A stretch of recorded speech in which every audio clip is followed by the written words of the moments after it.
Hey everybody, welcome back to the Fish Tank. My name's BadAsFish80 and we have got some tournament action for you today. We're going to be watching a 1v1 final and I am joined in the commentary box by the legendary DeathShoottOneyOoney. DeathShoot, are you there? Yep, that's me. I'm looking forward to watching these grand final gameplay. Great, okay. So we're going to get set up here. So this is, if you're familiar with this setup, you'll know that we do a 1v1 and a 2v2 tournament every month here in the Fish Tank. It's a play over time event, so it's not designed as a one-day tournament to be spectated. It's designed as a tournament that is as accessible as everybody as possible for everyone. So hopefully if you haven't joined them, or if you have, just consider joining the next ones. Look out for them every month as here in the Fish Tank. But today we've got a tournament final. It's 1v1 number 24. We've got Niprax versus DuckWestlin. This is a dual elimination event. So what that means basically is DuckWestlin has reached the final via the winner's bracket, so he has effectively a second life. Niprex reached the final via the redemption bracket, so he's already used his second life. He's already lost a match during the tournament. So that means that if Niprex is to win this, he needs to win 2 best of 5s. If DuckWestlin is to win it, he needs to win just 1, since he has his second life in hand and Niprex doesn't. Now we've got some bans. Niprex has banned Wrecked and Valorian, so that means that Westland cannot play those, and Westland has banned Volko and Wrecked back. How do you feel about those bans? Fairly common to see a Wrecked ban at this point, Deadshot? Yeah, I think that Vect is one of the strongest masters in the game right now, just because of the gameplay, being faster paced, control is pretty good right now. And they both banned Vect, yeah. And then Volko from Westland. Volko is also a very strong master right now because of the major air unit nerfs that we've seen lately. And then Valorian, he's just been strong for a long time now. Cool. Okay, so we know what they can't play, but now we need to find what they can play. Now remember, there are conquest rules in this, so it's best of 5, and if they win with a master, then they can no longer play that master. So they can't stick and twist, sorry, they can't stick with one particular setup that's working well. They need to win and then move on. So we're going to load into our first game very soon. We're going to have our dual deck technology, so hopefully that will go off without a hitch. So you should be able to see both players' hands, see exactly what's going on. We should have our games queued up here. Deadshot, are you on the click to continue? Yep. Okay, so I'm going to do a countdown. We're going to go 3, 2, 1, click, and then you will click, and I will click, and it will be perfect. Okay, thanks for joining us. We're here live on Twitch. This will be going up on YouTube as well, so if you miss any of it, or if you haven't seen it, then you can see it, okay? You can see it in various places. Okay, so here we go. Game number 1. Grand final, Niprex versus DuckWestlin. Here we go. 3, 2, 1, click. Alright, here we go, and it looks like Niprax has taken Apep, and Westland has taken Rappo. We know that Westland loves his Rappo, so that's not a very surprising pick from him. Okay. Should be set up nicely here. Right, alright, pretty basic start right now. Westland decided to not wait till full mana to play his Marines.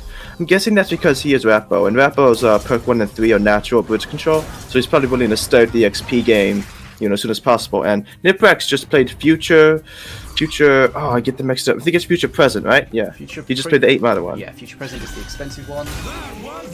Very good Screaming Scrat there, got a lot of value. And there goes Future Past, so he just played 11 mana. Westland's deck isn't very aggressive, so I don't think he'll be able to punish Niprex very much for making these late game plays with his discount cards. But it is going to give Westland some early game control. Okay, so let's just have a check. We see Westland is ahead on XP at the moment. Not much going on. Right, Wizard Path. Now Wizard Path's going to struggle against a lot of these little units from getting the pop power, but it hits very hard and will shred through them. So Niprex burning a little bit of mana there, needs to be careful. And Wizard Puff does a lot of DPS. A lot of the 5 mana range minions hang around 50 DPS, but Wizard Puff, don't know its exact DPS, but I think it's around 55 to 60, and that's not even including the fact that it transforms a random unit into a puff. It's very strong, yeah, you're right. It's very strong as a unit, and then it has that additional kill skill effect as well, which is fairly incredible. Okay, so there we see, of course, the bats. Flying units can no longer take bridges, so they will be a pain, but they won't be a threat to the bridges. Unholy Ground is nice there, though, bringing the Zhao to the ground. Can it be taken out? Yes, it can. Right, perk 2 coming up for Westland. He's in control. And what did Niprex get for his RNG codes? He has, let's have a look. So he got Poison Strike and Marines. Poison Strike was a very good pull because that's exactly enough damage to kill the Wizard Puff, and not only that, but it's going to be a cheap AoE spell for him to use on Rappo's Horde minions. Yep. Okay, let's see. He can use... Although Shen here, that's not going to be very good versus Rappo. Oh, that Grenadier into that Scrat Horde, very good for Niprax. Grenadier, one of the strongest 2 mana cards in the game for sure. Bats being a pain. Here comes a little push. We've got a double Grenadier up at the moment. That just shows you how quick his cycle is. He may have got a second Grenadier actually from his perk 1, to be honest. That Shen is slowed, so he doesn't have to get the face damage from that, but these ranged minions are just stacking up, and he's taking a lot of damage here. Yeah, Shen was basically just stun locking the Master at that point. Right, once bitten on Elite Swarmer here instead of Vect Walker, and that's because this tournament started a while ago, so Vect Walker is banned because it was a new card at the time. That's correct. Werewolf's very strong at the moment. Okay, let's have a look at XP. XP is coming back in Niprax's favour. He was behind, but now he's coming back. Again, we see the slowed Shen. As Deadshot said, the slowed Shen never will get an attack off unless something else stuns. But that Wheel of Doom's going to get some value, but the bridge still needs to be addressed. So right now, Niprax is pulling the game into his favor because he played those RNG cards and are now just giving him so much value by being discounted.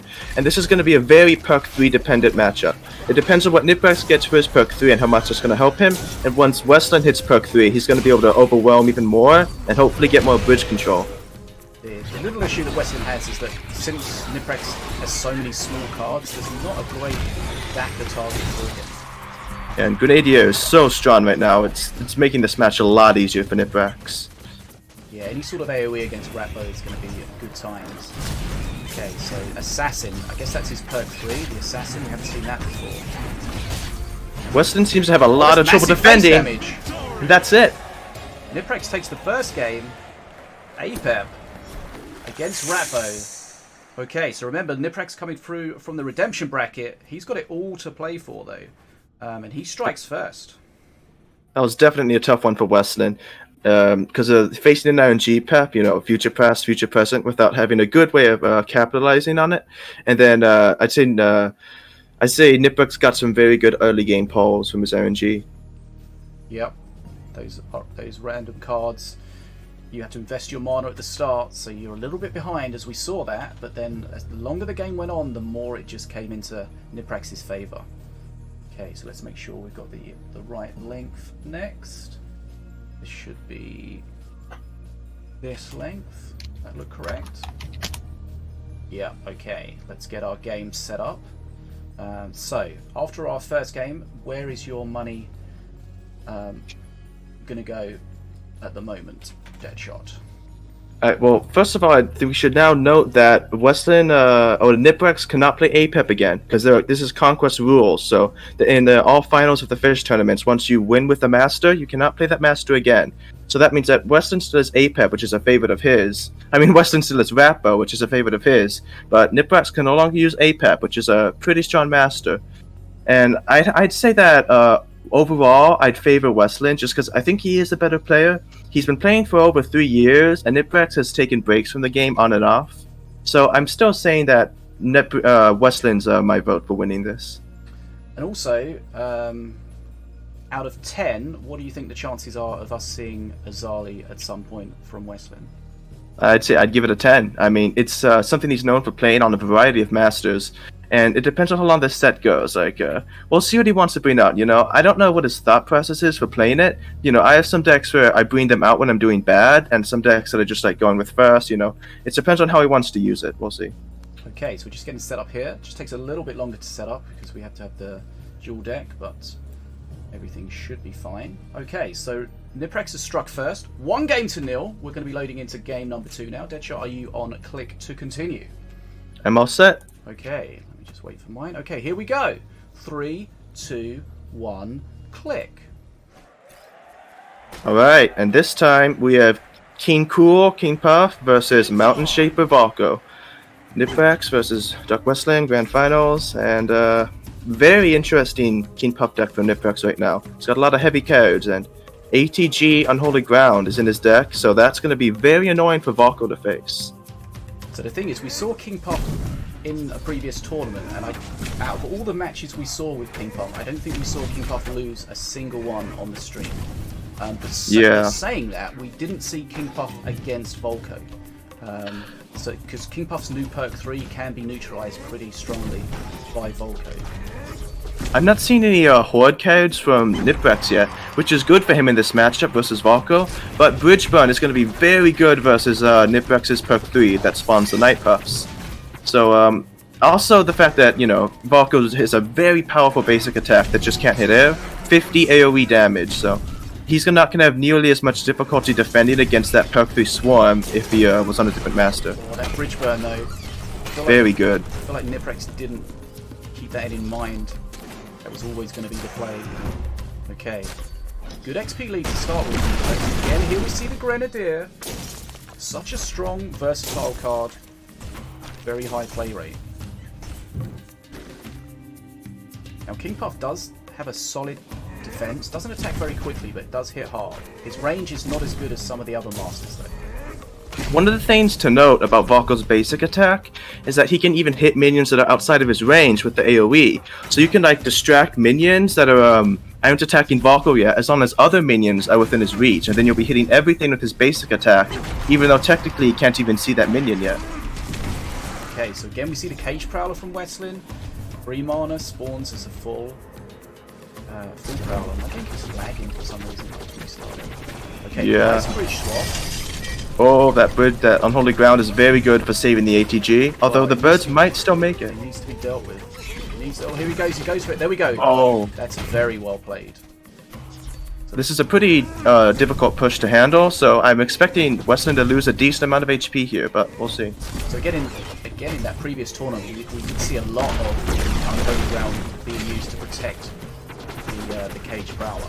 That's again what we're seeing here. Both players choosing to run ATG. Again, just like the last matchup, I think it was a bit difficult for Westland because of, you know, Rappo into future past, present APEP. And this time, Niprax is playing both Soul Stealer and ATG drone versus Valko. So it's just a bunch of things that it's hard for Westland to effectively handle. Again, not seeing Niprax being able to shut down that Prowler at all at the moment. Got to be careful because once the Prowler's going to start picking up another lag spike there, because the Prowler's going to start picking up Rage, and of course perk 3 Berserker Rage from Volko is going to be insane. I think he tried to use the bridge switch to try to kill the flyby, but didn't seem to get any of them. Yeah, and for those who don't know, stun eliminates flyby. So if he did bridge swap the birds, they would have then essentially died. It's just like with Ruffles, like stun basically kills Ruffles, and stun basically kills flyby. Okay, so we've got a big XP lead. Perk 3 coming up from Niprex. Now, perk 3 with the new King Puff means he wants to be switching the bridge, ideally with friendly units on. Each one of those up to 5 will spawn a Night Puff. I think that was a very, very bad bridge burn. I think he should try and pair his bridge burn around perk 3 of Niprax, because that way he sort of has a counter to it. And, yeah. Take a lot of damage here. That's a Rage Prowler. Not Berserker Rage yet, but still shredding. And this AoE that Westland's got just going to shred this push. Grenadier and Valko are so strong. How do you feel about Niprax deck not really having many numerous units to get benefit of the perk 3? I think it's good and bad, because if he had those units, they wouldn't be as good here versus Valko. But the fact that he doesn't have them is, like you said, not as good for his perk 3. But overall, I think that it's better for this specific matchup. That was overkill. He did not need to do that with the drone Walker attacking the Soul Stealer. He's using the bridge switch kind of like old King Puff. He's not getting any perk 3 benefit from it at all. I don't think we've seen a single Night Puff, which is a problem. Yeah, and here now we got DuckWestlin at perk 3.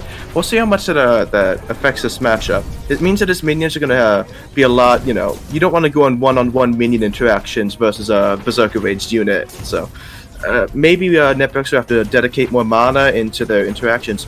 But Westland's down to under 700 HP here, so he can't really tank much more on face. I think Westland's plan here is he needs to get something high DPS, get it on face, and just try to close the game out. He's too far behind on XP to be able to last against the Mana Frenzy Niprax. It's also very difficult for Westland to get off the push he's trying to do. He's trying to get like a build-up pushy with like Cage Prowler and then maybe Brother the Bunny Fist or these ranged minions. But King Puff is very, very good at defending against mid-range pushers. Okay, that's a good bridge burn though. He's going to get some support from the Grenadier. The Prowler coming through. Might get a hit on face now. He's going to get shut down just as it was about to jump. Okay, incoming. He's going to tank that. He could have tried to survive, to allow that to live. I would have done Unholy Ground there, because not only would you be stopping the flyby, but then that'd be 11 units for the Soul Stealer to attack and feed up on. And of course, against Volko, your air is potential. Oh, we see a Night Puff!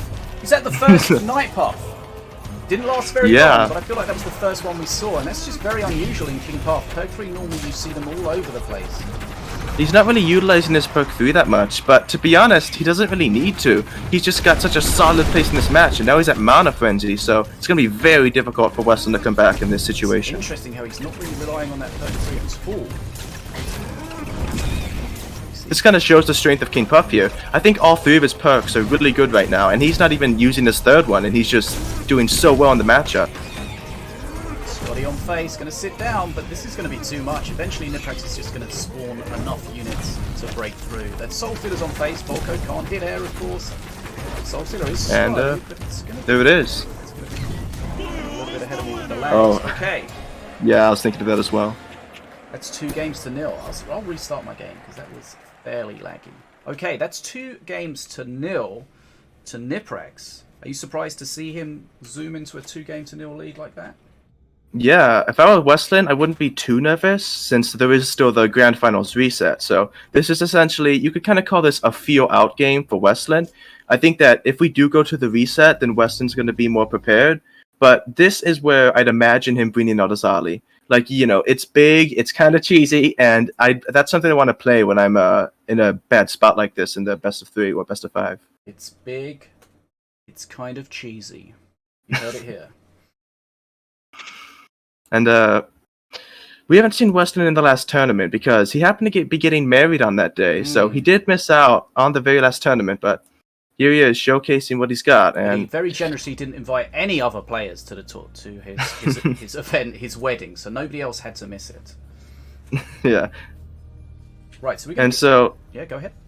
That means that now Niprax cannot use King Puff or APEP, and I'm wondering what masters he's going to bring out. I know he enjoys a good Rappo deck, but I don't really know his main master playset. I know that Rappo and King Puff are 2 that he really enjoys, but I'm really curious as to what he's going to play next. Okay, so let's get ready for game number 3. Let's confirm it's the right one. Hold on, I was a bit too busy talking to load my replay, but it won't take too long. No, I still need to set mine up as well, it's fine. Alright, let's see here. Yep, we're good. It's big. It's cheesy. It's Azali, of course. Right, okay, let's set up this replay first. Get this to 5 seconds. I cannot show you my notepad, no. Not yet. Could contain all sorts of spoilers. He's got all sorts of beta dwarf secrets on that notepad. It'd be probably very bad to show that on stream. I mean, I could show you the notepad, but not the contents of it. But I don't know if that will... If that's what you want, Ampy Gaming. Right, okay, there we go. That's set up. Okay, so we're going to be going into game number 3 now. 2-0. Niprex in charge. I'm all set. I'm almost set. The back of the He's notepad, almost set. It's just a red notepad. There's nothing exciting about it. It's just a red notepad. It's lined. It's perforated so you can tear pages out. It's got a little sexy thing on it. That's it. Okay, are you ready, Deadshot? Yeah. Here we go. Game number 3. Loading in. 3, 2, 1, go. Masters, Alright. And this time, we have Niprex on Diona, and DuckWestlin's on Middlewing, and I'm not spectating DuckWestlin's side, but I bet he's playing Azali. Can you confirm that? I can confirm. It's yeah. big. It's cheesy. It's been detected. It is Azali. What I can see right now from Niprax, though, he has Hypnotize, so when Westland finds that out, he's going to need to space out his units, or his push can just get melted by the Hypnotize. And then Niprax also has Grenadier, but not only that, he has Smite. And while Smite by itself might not be very good versus a shielded push, the Holy Fire will shred those Horde units. Let's see, Westland, of course. This is... Azali is cheesy, and it can be shut down if you've got the appropriate tools, but we'll see. So it's Azali. It's Mana Puff Madness. Really leaked the new Mana Puff Frenzy card. That's a joke. It's not real. But here we see. Alright. So we've got Fiona against Miloine. So the Taunt Trap can be good for sure. But here we see shields popping off everywhere. Remember, when you take a bridge with Azali out, Azali doesn't have to take the bridge. Just any unit taking a bridge, everything on the ground gets shielded on your side. But here we see Niprex tanking this on face. Now remember, you can use your HP a little bit more generously, because you do have the potential to heal. Some shields popping just before. These, of course. So now, well, now both players know what they're playing. So that was sort of the warm-up push. Now we know they each know what each other has. DuckWestlin has to keep in mind that Niprex has Grenadier. I don't think the Smite's been played yet, but he now knows that Niprex has Grenadier and Whirly Scrat. So he's going to want to play his Horde minions right as they get the shield. He's got to have to time things very nicely. And now that Niprex knows that Westland's playing the Azali deck, he's going to be holding those AoE cards and just trying to use them at the perfect moment. And there we see again the Unholy Ground being used to keep the Prowler alive. Remember, if it takes 130 damage in the cage, then it won't spawn. Oh, right now Niprex has no mana to stop this shielded push from building up. So the way that DuckWestlin's deck works is if he can get those mana puffs on the bridge and just get them to generate a little bit of mana, then he can just surge through the game with that extra mana and just keep it through to his next cycle, more puffs, and just shut it down. Here we see Niprex is ahead at the moment on XP, taking a bit of face damage, but Westlin has taken more. Those mana puffs in the bottom bridge are going to get even more mana for Westland, essentially making his last push even cheaper and making it easier to step to the next one. He still has most of the board pressure right now. That heal for Niprax is very good because it means that he can tank more on face, which is, it's sort of a comfort play for making this match easier for him to handle. Okay, Westland coming back a little bit now. And he's just basically going to have his same cycle over and over again. He knows what he wants to achieve, but can he do so? One thing to mention, of course, we've got the Stun Lancers that Niprex is using. They're the updated Stun Lancers, so they have the stunning attack, so they will only stun the first attack on a unit, and they will stun it for 5 seconds. We saw that come into play earlier, where Niprex used them on Azali, but then Azali, the stun ended, and then Azali was just doing her thing again. Yep, you can no longer just stun lock something with those. And now you can see he's using his traps to try to shut down a bridge. He's got one mana puff on his own, as Niprex. He needs to shut those mana puffs at the bottom down. Alright, and right now, again, I think that Niprex is having a bit of difficulty stopping these pushes effectively. Weston's getting constant value, and although Niprex has hit perk 3 now, but I don't think his perks are super helpful in this match. The crossbow trap could be nice for taking out the Horde units because it attacks so fast, but a lot of this is just going to be trying to recover from these pushes. A lot of face damage though. There's a wolf on face. This is going to be too much for Niprex to hold. Oh wow, right here. Suddenly that wolf popped out and that was just too much. Westland's back in it with his beloved Azali. His Milo Azali. And while he may not be able to play Mellowing anymore, I know that he plays this deck on many different masters, like Vect, for example. Vect is one of the strongest masters to play a lot of variety of stuff on, and Azali decks work well with all the clone spam and the fact that you can just reposition so much. So I wouldn't be surprised if we saw Westland bring out the Azali deck again, but on Vect.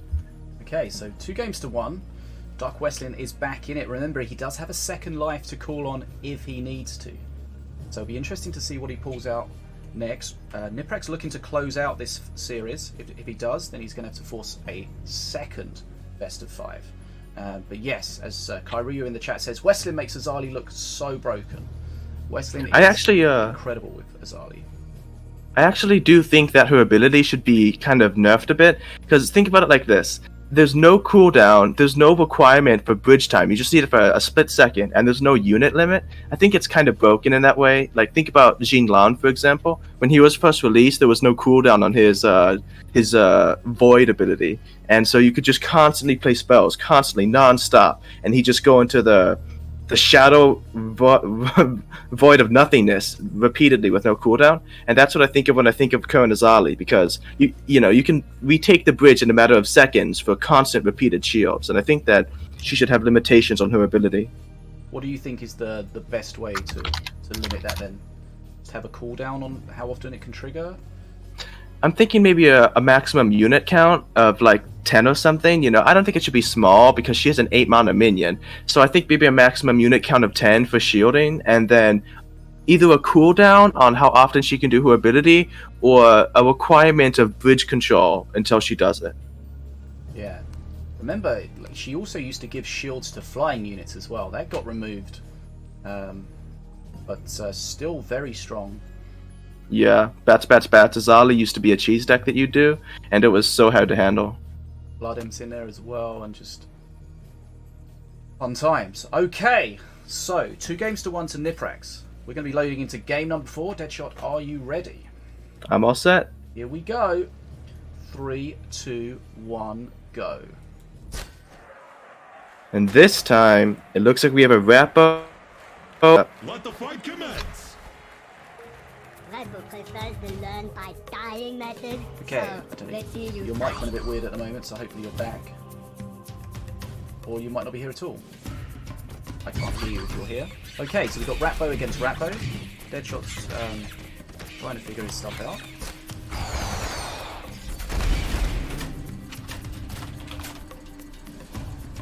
Okay. Okay, I see. Some loud, angry cycling. Right, Deadshot's coming back. Right, sorry about that. Technical glitch. There we go. We're all good. No problems here. Okay, all so perfectly set up. We've got a Rappo mirror. Wheel of Doom comes in. Slower And, than it used to be, but not accountable in that situation. And Niprex had no mana to counter that. He had to couldn't even watch it. spawn a Jolo. Had to watch it come all the way. But now that he knows that Westland has that, he's always going to be careful when playing his Stixie. He's got some different things in his deck to block that. Jolo's going to be the best thing to block it. And, well, I mean, I suppose the Jolo's not guaranteed to survive, is it? Well, it is. And I'd call it guaranteed, because there's only a 10% chance of Jolo dying, because the Wheel of Doom is 2 hits of 150 at the same time. So the first hit, Jolo's a 100% chance of dodging, and then the second time he has a 90% chance. So, as far as I'm concerned, unless you get extremely unlucky, you can block it with Jolo. Do you know what guaranteed means? Well, I mean, I just like to pretend that 10% doesn't exist, and RNG can't completely mess you over. If Deadshot ever offers you a guaranteed investment, double check it. Now, Cannon Roller, that's going to be, well, it's Rappo versus Rappo, so that's going to be a bit annoying with the Horde minions, but if he gets it on these tanky units like that Werewolf, it's going to be very solid value. It's going to be interesting to see if anyone can land a big Daka. There's a good one. Straight away, decent. So there's going to be valuable Dakas. There's not going to be completely game-ending Dakas like shredding a Colossus or something like that. But of course, against another Rappo, it's going to be difficult to get that. Just a pretty, slow moment. This is one of those moments where you have a break in the action, one of those calm moments in between the storm. And here we see Morgul taking out that Stixie, even though Niprex did try and defend it. Yeah, that was a difficult one. Against Morgul and Stixie, you're going to struggle to keep that alive. Defensal Chop is very good in this matchup because it just basically nullifies the scraps that you get from the perk 1 and 3. And Zhao Lan, I think Zhao's still a decent card, but I haven't played the dragons that much since they can't take bridges anymore. But he's still like a solid card. And right here, like if Westland would have played a spell there, then his Zhao Lan would have lived and killed that sniper. I don't know if he could have, but that's one of those plays that I really like with the change to Zhao Lan. Westland doesn't want to get that cannon roller aggro. Does well. That's been a pain again, not grabbing the bridges. But they are a Daka block, so if he plays those, then Westland basically cannot do Daka. pay attention to your opponent. Try to figure out when their deck is, what they want to do it on. There's a good one, taking that out. Taking the boom buggy out. Nicely done. And that Stixie in the corner is slow, so it's taking ages to do its shots. That took forever. That was like, has my game broken? And now Niprex has an XP lead here. Go! Getting Jolo. He was ready Very for it. nice. Jolo. Guaranteed block. Guaranteed in inverted commas. And that was very good placement because it was so close to the bridge, but he still managed to get it out in time. Okay, nicely done. Perk free for both players, but Niprax got it a little bit ahead.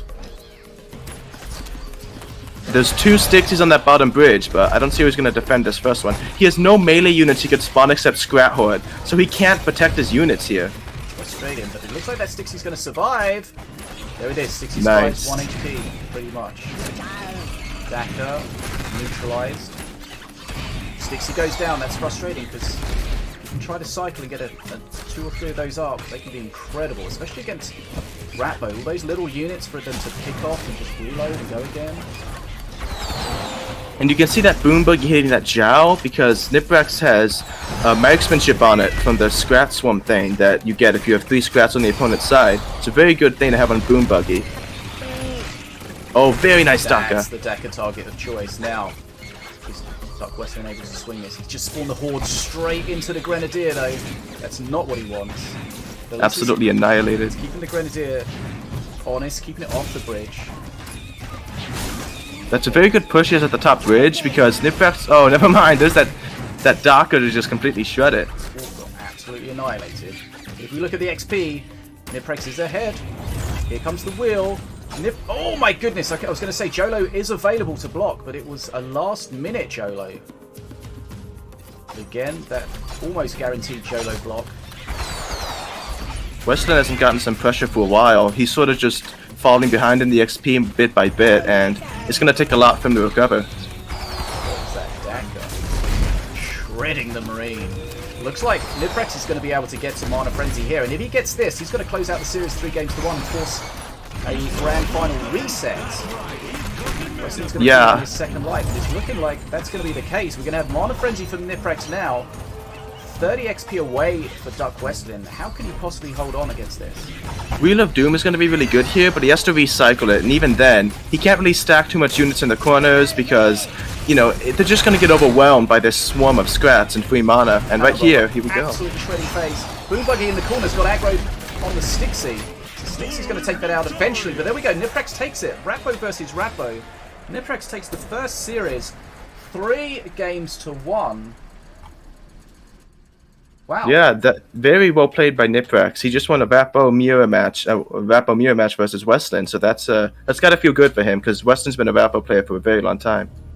Okay, so 3-1, but that's not the end of the action here. That means that Niprex has forced the grand final reset. DuckWestlin's going to use his second life here that he hasn't used throughout the entire tournament, which means we're going to draw a line under everything, literal line.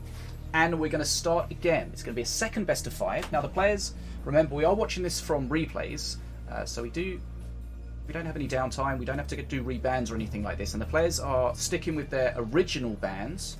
So Niprex sticking with the Wrecked and Valorian ban. DuckWestlin sticking with the Volko and Wrecked ban. So what we're going to do now is we're going to get set up and we're going to reset our score. 0-0. And we're going to start all over again. And now nobody has a second life. All second lives have been used. So the winner of this next best of 5 is going to be the winner of the tournament. Remember, this event is supported by Beta Dwarf. Big shout out to them, the developers, for supporting us in the fish tank with our tournaments. And sorry, you were about to say something. So now Niprex can, this is basically a new round. So with the reset, that means that the masters that they won with are now unbanned because this is a new round. So that also means that they can reban, but neither player chose to do that. The bans are the exact same. So this means that I think that Weston should keep in mind the fact that Niprex has played RNG APAT, and he might want to be playing Azali just because that'd be a very strong counter versus RNG PAT. So I'd bring that out early. Okay. That's what Deadshot thinks is going to happen, but we're going to find out what will happen. We're just getting set up here.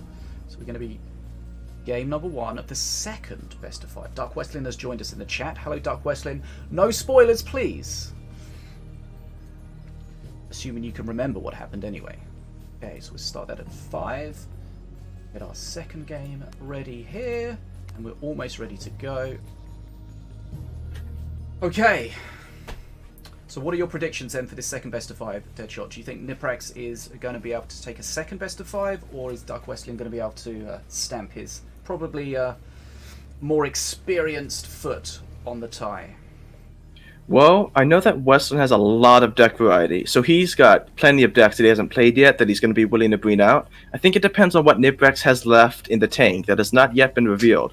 Because he can still play the decks that, his decks are unbanned, so to speak, because, it's a new round. But Westland now knows that he's going to be playing those, so if Niprex can still bring out some new stuff, then I'd say he's got a very good shot, but I'd say that Westland has the advantage for this second round, but I did say that last time as well. Okay. Right, let's go. Are you ready on the click to continue? Yeah. Okay, here we go. We're loading into game number 1 of the second and final best of 5. Here we go. 3, 2, 1, and go. Masters. This time, we've got Niprex back on that APEP. I'm not surprised to see that. So he's played at game 1 of the first set, and now he's playing at game 1 of the second set. And Westland, he's on Stormbringer. So I know that he's played Azali on Stormbringer before, but there's a lot of Stormbringer decks that he could be playing here. He could be playing a Crystal Stormbringer, could be like a Crossbow Guild Stormbringer, could be a Azali Stormbringer, it could be a Scrapyard Stormbringer. So we'll see. So as you say, Niprex again with the futures. So he's got Future Past, 4 mana, Woodsman, strong melee unit. 1 mana Marines, that is very good. He got Marines as well in the last game when he played this. But this time, Westland's capitalizing on this. Look at this push he has going. Niprex only has... Oh yeah, he has basically no mana right now, so this is going to be some good damage. If you ever played against a Future APEP deck on ladder, you should be familiar with how this starts. If they do early futures, then you do have this pressure. But that's going to be probably the most pressure you'll have during the game. And even though Westland had that pressure, he didn't get an XP lead, so that's pretty that's got to be something that he's going to be thinking about here, Like you get a decent amount of face damage on an APEP, but if they get to that perk 2 pretty soon, then it might not even matter. Yeah, it's difficult to kill them at the start there, and then ultimately with the shields, it turns out that all that face damage you did is somewhat irrelevant. Here comes even more though, bringing in Niprax below 1500, so that's really good for Westland, because the lower that Niprex gets, then, Westland wants that one push that's going to win the game. And if you can just keep trickling down Niprex's HP, his end goal is going to be beating this game before Niprex hits Mana Frenzy. You can see Westland using a bit of his health there, just to tank for a while, let Stormbringer clear. Now, he needs to be careful with the Shen. Shen looks like it's going to lock onto the brother. That's frustrating. Oh wow, the Holy Fire got off because John Walker attacked first, so those skeletons are still alive and being a nuisance. Yep, the Grenadier shutting so much down though. Now we see Westland getting perk 2. Does he have any buildings in his deck? Not that I see. Thanks for the follow, Dusty Balls. Alright, so that's pretty bad for Westland, because you love having buildings in your deck when you're, not like, Ghost with a Magma Cannon, but, like XP Shrine or Crossbow Guild. You love having those versus a Mana Frenzy APEP deck, because they have basically no way of stopping them, but that's, Westland just sitting and tanking this. That's a lot of damage to take. It's nearly 1000 HP there. He doesn't have to worry as much about hit points, because he's going to be the more aggressive deck, but it is, kind of worrying that he just took that much damage in one push. Great Screaming Scrap. May have got that from his perk 1. I think he has it in the deck. He loves Screaming Scrap. Oh, yes. I know Perk 1 is the Swarmers. That Woodsman is a pretty good pull from his Future Past, because it's 600 HP, so even if it didn't do any damage, I mean, the 90 damage is amazing, but it's such a solid tank for his Drone Walker and his Grenadier. And here comes more face damage. Westland's now below 1000, and I think a lot of this difficulty from defending comes because he's Stormbringer, and Stormbringer is not a great defense master. His basic attack is very slow, and not really any of his perks are meant for defense. Yep. Westland in trouble. 625 HP, well behind. Now on XP. Those spear throws, the perk 3, dropping for Niprax. Westland's gonna... I don't think he's gonna survive to his own perk 3 at this point. He needs that perk 3 to gain stabilization in this match, but even if he hits it, look at how far behind he is in XP. Niprex needs less than 60 XP to hit Mana Frenzy now. Big lead. Remember, Niprex, taking the first best of 5, 3-1, trying to stamp his authority straight away here on the second best of 5 in the rematch. It's so hard for Westland to defend. He can't get anything good going right now. He's just being kind of overwhelmed by the fact that Niprex has so many discounted cards. Yeah, but as you say, his perk 3 is definitely going to help him a lot against these lots of small units, but he's so far behind that it's unlikely to really matter.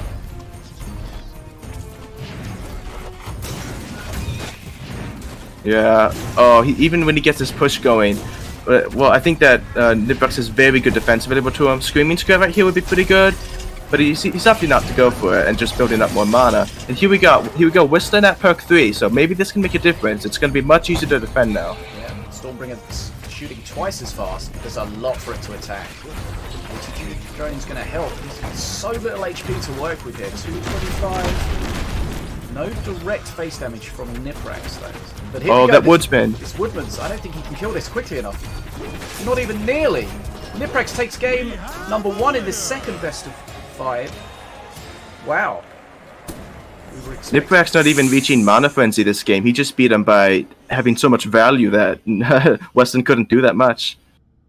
Did he just get some really good luck from APEP, or is that just a case of just APEP just overvaluing? I think he got some amazing luck, mostly because it was variety. So he got a 4 mana 600 HP tank, then he got a free split card in Elite Swarmers, and then he got 1 mana split range minions in Plasma Marines. And all 3 of those is just such a solid combination of minions to get from your RNG cards. Correct. And that's the power of APEP, the cheap cards, the free cards, the cycle. Just absolutely being too much to deal with, and especially against, as you say, something like Stormbringer that's going to struggle to defend on its own. And you can see that Stormbringer was just struggling, and by the time Stormbringer perk 3 hit, it was just already far too late. It was oh yeah, if you hear that vacuum cleaner in the background, then my apologies, but just basic house things. No worries. Okay. It's getting set up here for the second game in this second best of 5. And is Niprex going to be able to fully stamp his authority on it and push towards within 1 game of the victory, or is DuckWestlin going to start bringing himself back into this? Westland needs to put the previous best of 5 out of his mind to a degree, not think about the losses, just needs to play the game on its own, play whatever he's presented with, and hopefully make a good choice. Maybe get a bit of luck with how the decks stack up against each other. But we'll see if he gets that luck. Okay, we're loading into game number 2 of the second best of 5. It's Niprex against DuckWestlin. Are you ready, Deadshot? Yep, let's get this show on the road. Okay, here we go. 3, 2, 1, go. Masters. Oh, now this is a very interesting one. Setsu Mirror matches are always very, very exciting gameplay to watch, because they both just want to be so aggressive versus each other. And that would see this Cage Prowler. That was an amazing play by Westland, because if he gets it out now, Niprex doesn't have his perk 1 yet, so he can basically get it out now and maybe be on an opposite cycle of Niprex's perk 1. So that's going to be a very, very nicely timed play. Yep, so that's a 5 mana Prowler for 3 mana. Good start from Westland. Niprex spent some mana there. I think he's having an awkward time handling this. But now he has Defensive Chopper, which is going to be so solid.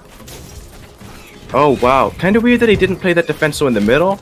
I think that he could have played it, in the middle and then supported it with his units more. He's going to lose control of bridges, is he here? Grenadier. Oh, the Shock Rock's a bit late, though. The Shock Rock needed to be before his units died so that they could then clear out the Grenadier. That was some very bold pressure from Westland. Here we go. Perk 1, already a bit of a lead for Westland. Where's he going to jump? Jumping on the bridge. Alright, and Niprex has kind of an awkward hand right now. He's got Boom Buggy, and then he's got a bunch of spells and Setsu Jump. But this time, he doesn't. Oh, he's going for this. That's pretty smart because Setsu isn't home to defend. But he needs, I think, 6 hits from his skeletons to stop it. Setsu comes in. Okay, Setsu shuts it down. That's a good trade. That's basically 3 mana that Westland paid for nothing. And Westland didn't get that Tranquil to tank any of the damage there, so that was pretty unfortunate, because it would have been a very good defensive play, but instead it just didn't mean much. And this Boom Buggy, that's I think 480 damage to face. Good XP lead for Westland though. Grenadier, of course, is going to shred everything at the top. Shock Rock a little bit late. Again, the Shock Rock not getting the value it needs.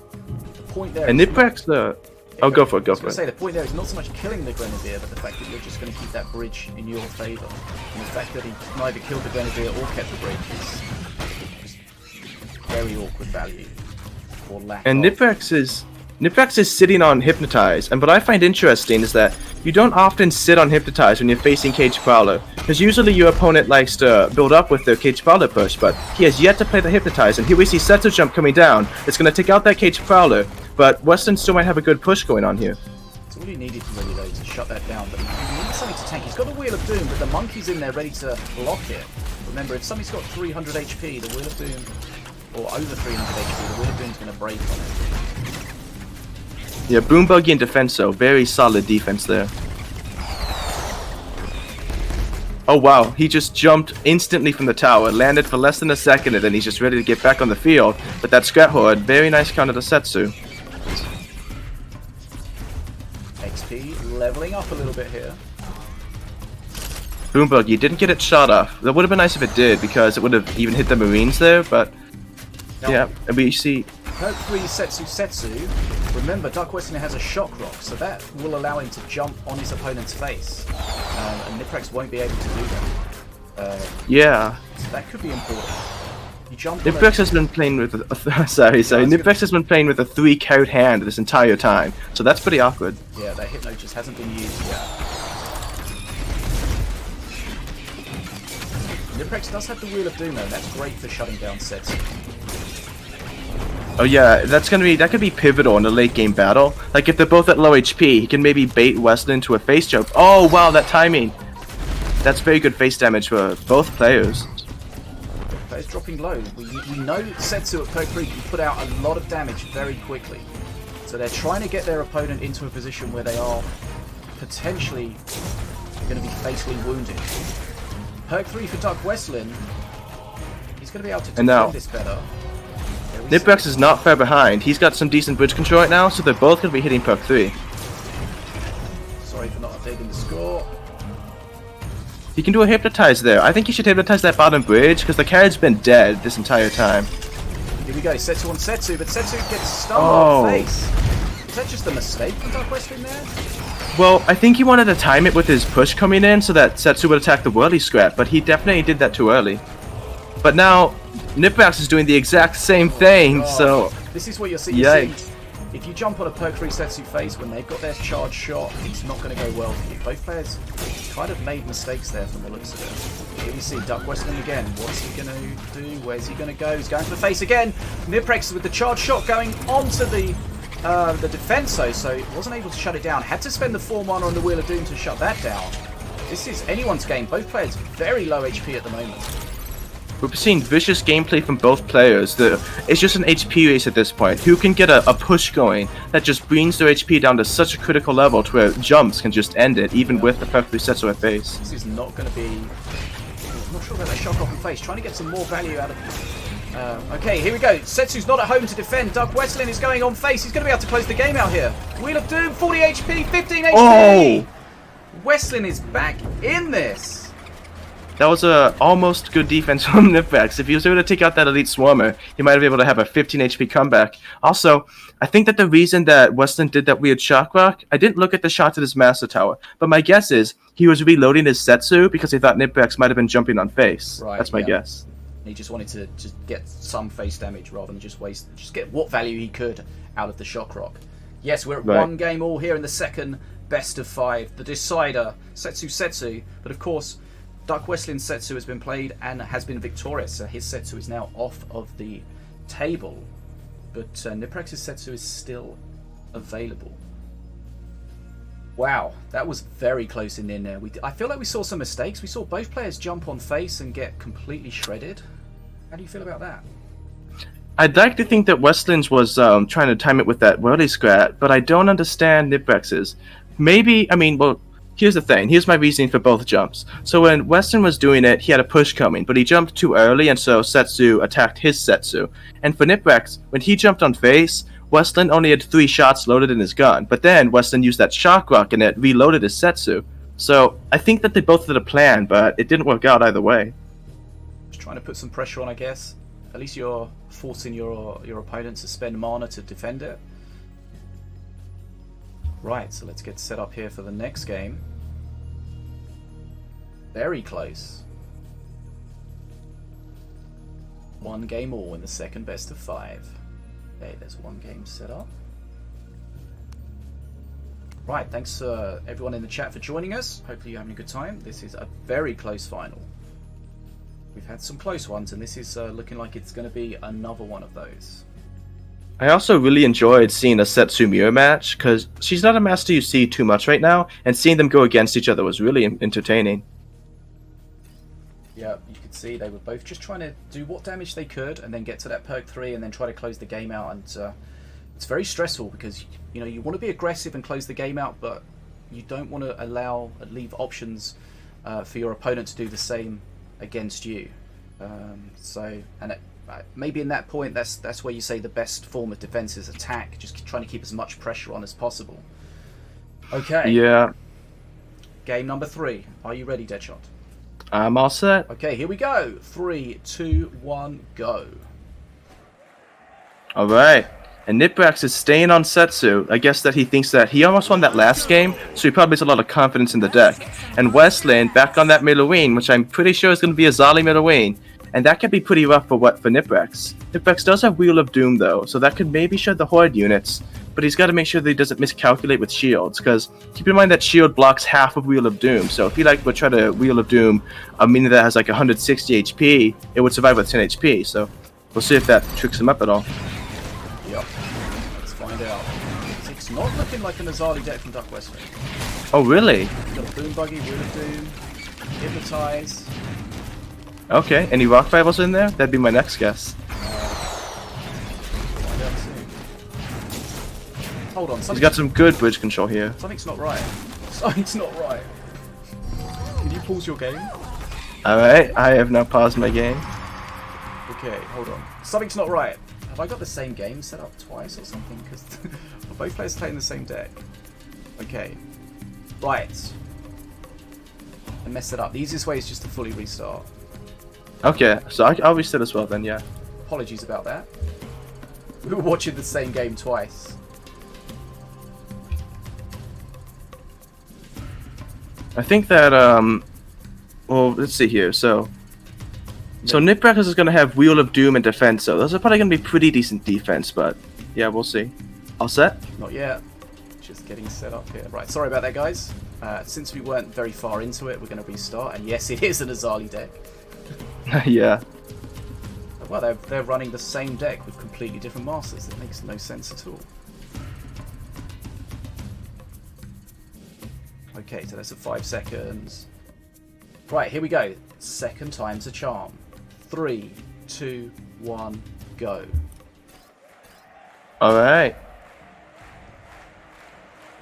Let the fun begin. Unholy Ground from Niprax. We're going to have to see. He might make him a, we'll just see. You never want to play Unholy Ground on bridge when Azali's in the field, because then she just constantly re-shields. So I wonder if that'll happen from Niprax, and that'd be hilarious if he does that, but it'd also be very detrimental. Because normally you like playing Unholy Ground on the bridge, but when you're facing Azali, it's like the exact opposite. You're just benefiting the opponent. Okay, I'm set up correctly here. Sorry about that little mishap. Okay, so we've 1 game all. Setsu against Middleween. That Lan, it's going to do a lot of face damage if it doesn't get stopped. And yeah, Setsu's not going to kill it, so that's Lan. It's just going to do at least a couple hundred face damage. Oh, that bridge buddies from Niprax actually negated some of the face damage that Zhao was going to do, so that was a nice multi-play for taking the bridges and saving some face damage. We've got a bit of mana burn at the moment from DuckWestlin. He's just waiting for the perfect time to do what he wants to do. You see here, he's spawned deep. He's going to try. Oh, that jump. Here comes Setsu though. Azali jumps in, trying to save the Arcane Golem, but the Arcane Golem goes down, and that's very frustrating. Every time that dies as Milo, that's really frustrating because you're not going to get any value out of all those spells in addition to just the regular spell value. And that Boom Buggy bringing Azali down to almost half HP, so Westland's going to have difficulty with this push if he tries to dedicate mana to it. Right, you see shields all over the place. Remember, you only get shields on the ground units. It's a dangerous Grenadier, it's going to die there. It was placed, needed some protection there. Here we see Mana Puff Madness. So you see Westland using it when he can kill his opponents, but he wants to try and keep his alive, which he hasn't managed to do at that time. So let's see what he can pull out of the bag now. Bridge Buddies are a nice carry for stopping Mana Puff Madness, because it just instantly gives you 2 fast attacking minions on the bridge. Alright, perk 2 for both players. Arcane Missiles are going to be nice versus Boom Buggy, but also, you know, right there versus Defensive Spine. It grabs the bridge with the Ravenous activated Swarmers. High DPS but weak. A lot of face damage coming out here on DuckWestlin. He's falling behind here. Behind on XP, taking some solid face damage as well. We've been seeing some very good Setsu aggression from both players when they've been on Setsu. Yeah, that's Setsu a very aggressive master, and you've got to try to utilise that as much as possible. But here we see, this time the Golem has survived. Got no support, no tank at the top. The Arcane Golem. That Wolf is going to take out the Boom Buggy. That's such good value for Westland. Yep, it's going to hold that bottom bridge. No, it's not. Okay. Blue, blue, blue. Here we see. Can Westland get the setup that he wants? Pushing the Azali, keeping it away from the Defenso. Azali's not going to have fun against that. But this is the first time we've seen the Azali with the Golem behind it. Oh, the Ravenous Swarmers getting just destroyed by the Setsu jump. Here comes the first devastating. Hypnotize we've seen. That's very good for distracting Westland's minions, so his Scraphold and these weak range are just shredding everything. Oh, that wheel! That's what I talked about earlier. Normally you could Wheel of Doom and Elite Swarmer, but it was shielded, so wheel basically only did 150 damage. Yep, that's an interesting interaction in Westland's favour. Here. We're going to have perk 3 soon from Niprex, and that's going to really help him to defend. We've got 2 golems out at the bottom. Relatively quick cycle deck Westland has, so he's got a lot of cheap spells, so he's powering up those golems as well. Perk 3 here is very good for Westland, but he's losing so much HP.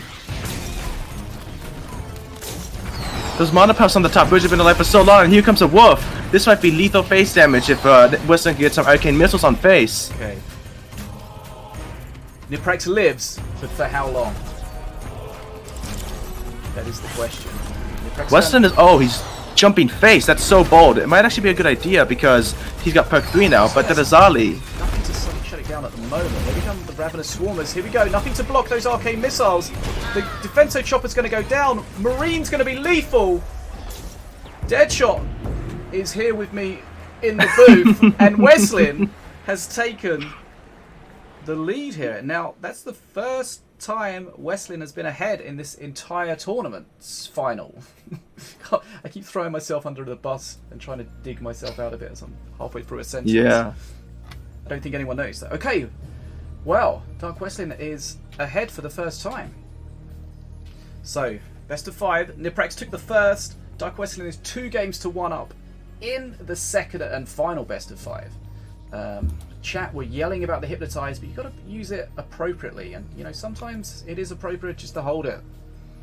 I think Hypnotize is a good carry to use, though. I mean, it is pretty versatile, because you could just use it on Marines if you don't have a good target, and that's a 3-for-3 trade, and you could even do that to keep a bridge, so if you see the right plays, it could be really good, but if the opponent knows you have it, then they're going to play it in a way to where it's hard for you to use it. Okay. Now, we're going to be loading into game number 4 of the second best of 5. Westland is at match point. He could close out the tournament here. Niprax could bring us back to 2 games all and force a final game.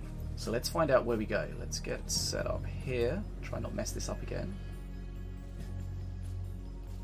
I'm kind of oh wait, I was about to say I was kind of surprised no one played Wrecked, but that's probably because both players banned Wrecked. Yeah, that's how the bans work, and it's best to follow the rules. Okay, so this is the grand final for tournament 1v1 number 24. Just a reminder that here in the Fish Tank we do run tournaments for Minion Masters every month, 1v1 and 2v2. They are play over time events, so you do get 3 days for each game, so it's super convenient to get into and to play. And now we're getting set up here for game number 4, the second best of 5. Okay, we are ready there. Set up here. Okay.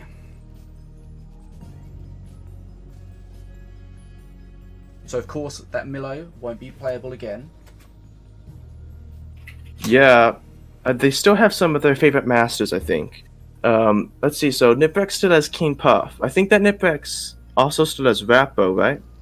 Or did he? Yeah, he still has Rappo, yeah, he still has Rappo, so they both still have some of their main masters that they could use and bring out here. And I think that we've seen some funky stuff from Westland in the past. He does play a lot of variety, so it wouldn't surprise me too much if he brought out like he has a lead here, so it wouldn't surprise me too much if he brought out an uncommon deck to try and surprise the opponent, something more off meta. Let's find out. Okay, we're going to be loading into game number 4 of this second best of 5. Are you ready? DeathShoot. Yep. Okay, here we go. 3, 2, 1, go. Okay, we saw this matchup earlier in one of the very first games. It's Keen Puff versus Valko, and it looks like Niprax is on the exact same deck. So this could be pretty bad for Westland. Okay, let's find out.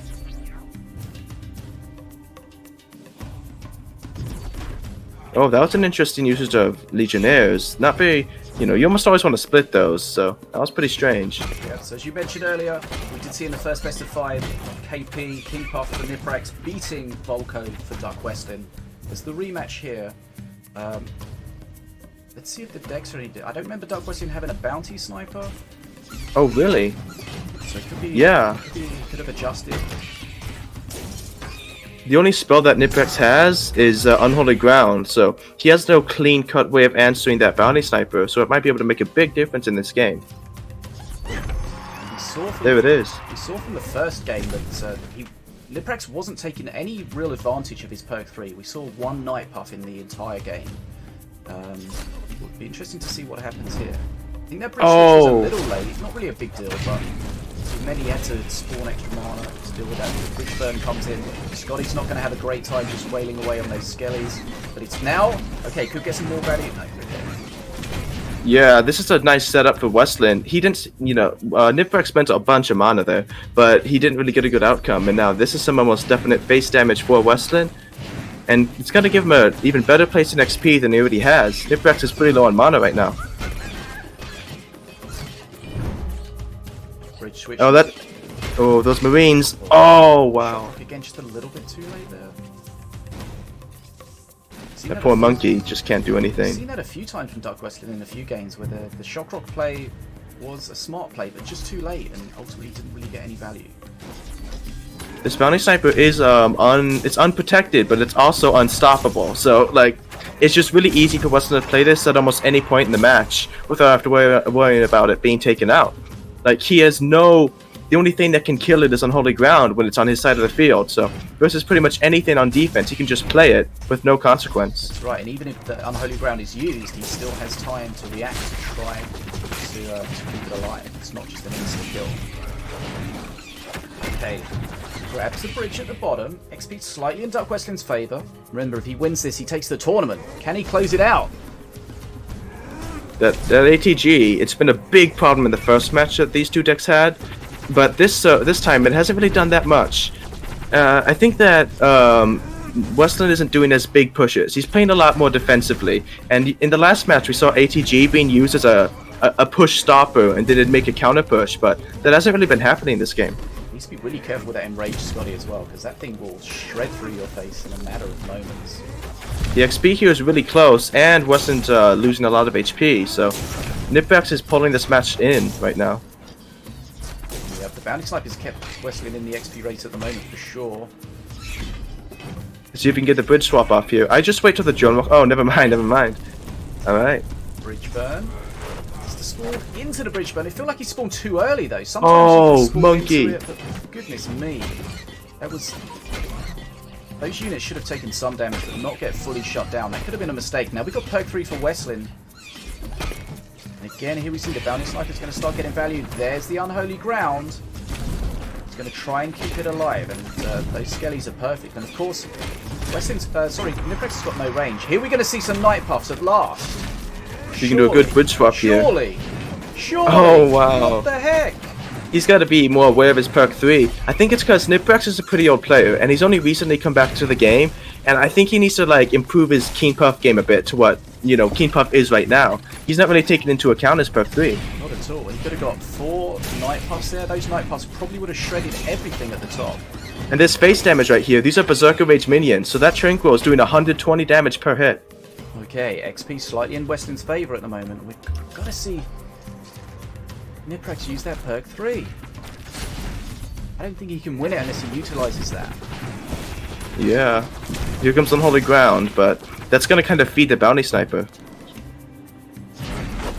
And okay, good job. I think that Xiaolan would have knocked down the ATG. Oh, this would be perfect with switch. Okay, night Nice. puffs. That's what we want. See 4 night puffs at the top. They might not do too much, but they'll get some value.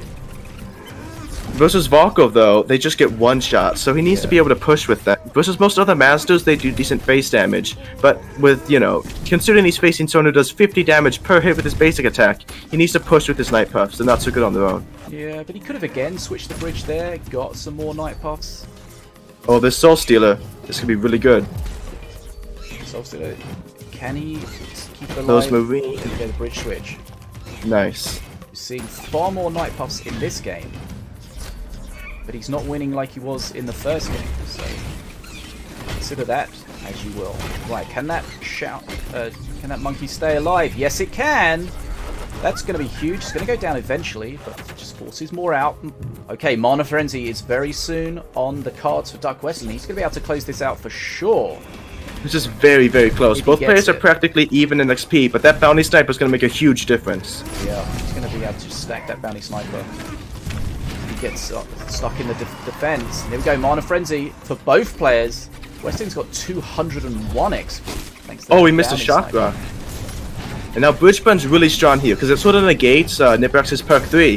For a bridge battle, I think that Westland has the advantage here. He's got a lot of pressure right now. Double Bounty Snipers up. Double. One's in rage. Looks like the top one's going to go down. He uses the Shock Rock. Keeps it alive. Brilliant. Here we go. Oh, this pressure is so strong. We've seen some fairly dodgy shock rocks from DuckWestlin. Just a little too late a few times, but that one was perfect. That sorcerer at the top bridge is stacking up, but it looks like this flyby is going to be let loose and take it out. Oh, but just died before that even was necessary. Remember, Westland takes the tournament if he takes this game. He's in the ascendancy here. He's got Mana Frenzy. He's got both bridges. Here comes the face damage. 200 HP left for Niprex. DuckWestlin's going to be the title holder here. DuckWestlin is the champion. The Volko, very nice to see. Volko KP reverse. He did change it up. He brought in the Bounty Sniper, and the Bounty Sniper was huge there. In all of the games, he didn't play the Bounty Sniper at all, so it was probably nowhere in Niprax's mind. Good games. Wow. Niprex did a great job forcing that second best of 5, winning the first best of 5, 3 games to 1, but ultimately DuckWestlin being able to take that the second reset best of 5 by 3 games to 1, and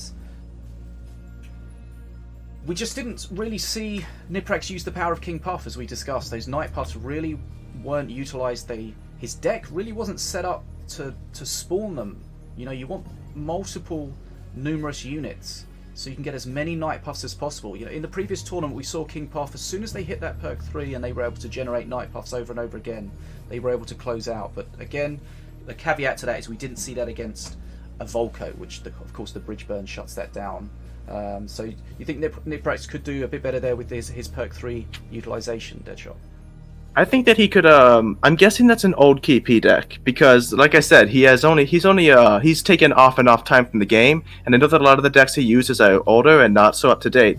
And I'd like to see him add like a skeleton horde or even like a scrap pack. And a card that I really like on the new King Puff is shielded crossbow dudes, because now it's not really a waste with his perk too. You can always spawn them on the rage, and they don't pick up the shield. So I really think he should add a few more multi-minion cards. But for that matchup, even if they're playing at their very best, it's hard to say who wins. Bounty Sniper, I think, sort of gives it to Westland because Niprex had no way of stopping it. And his perk 1 Bridge Burn is a counter to perk 3 for Niprax. So in that Mana Frenzy battle, it was definitely in Westland's favor.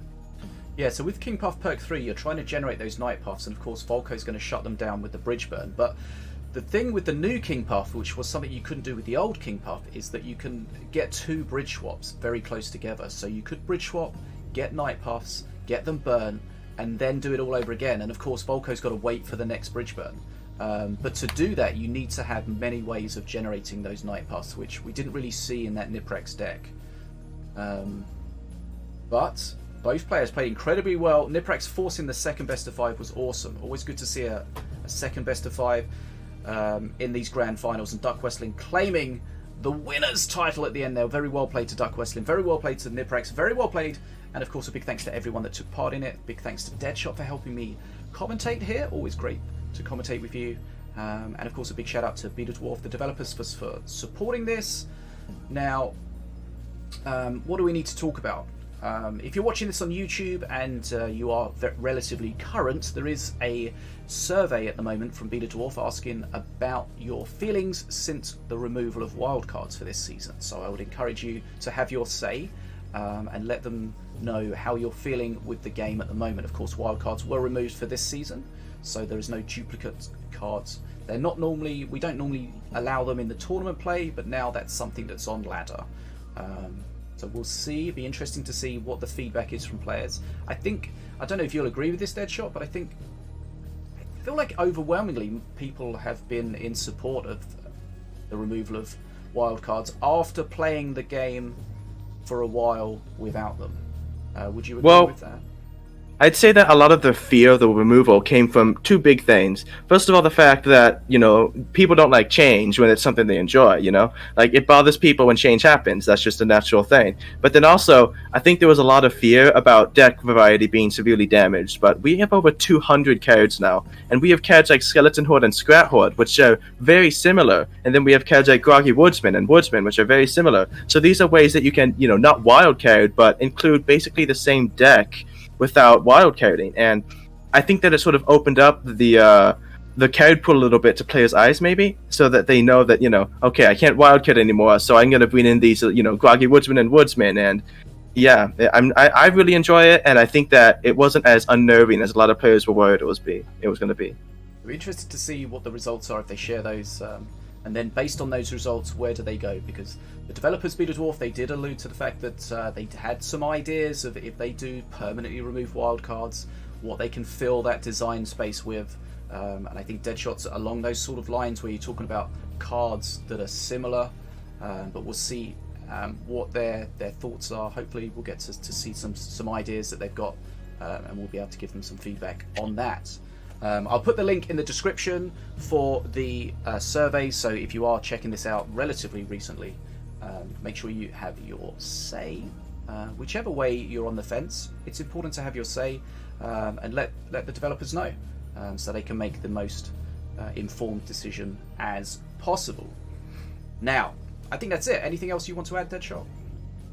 Well, we do have another tournament starting that's gonna... Oh, I guess there's no point in advertising it because it does start tomorrow, but you can expect more of these videos on YouTube, so I'm probably gonna look forward to maybe commenting more with you in the future because I'm open to the idea. Doesn't hate it. Interesting. Yeah, doesn't hate it. If you are watching us on YouTube, please consider hitting that subscribe button if you've enjoyed the content. Check out some of the other stuff. We've got loads of tournament finals from current day and going back, way back. You can go look back and see all the things that have changed over the time. We've got 1v1 and 2v2 finals, we've got patch notes, we've got all sorts of discussions about different things. So if you're interested in finding out about Minimasters, check it out. Of course, Minimasters is free to play. Check it out on Steam, check it out on Xbox, and if you're fancy enough to have an Android phone, go check it out on your phone. It is available in select countries, but go to the Play Store and see if it's available for you. Check it out. It is an open beta at the moment, and see what you think of it. But thanks very much for hanging out with us today. My name's BadAsFish80. This is the Fish Tank, and we'll see you again soon. Signing out.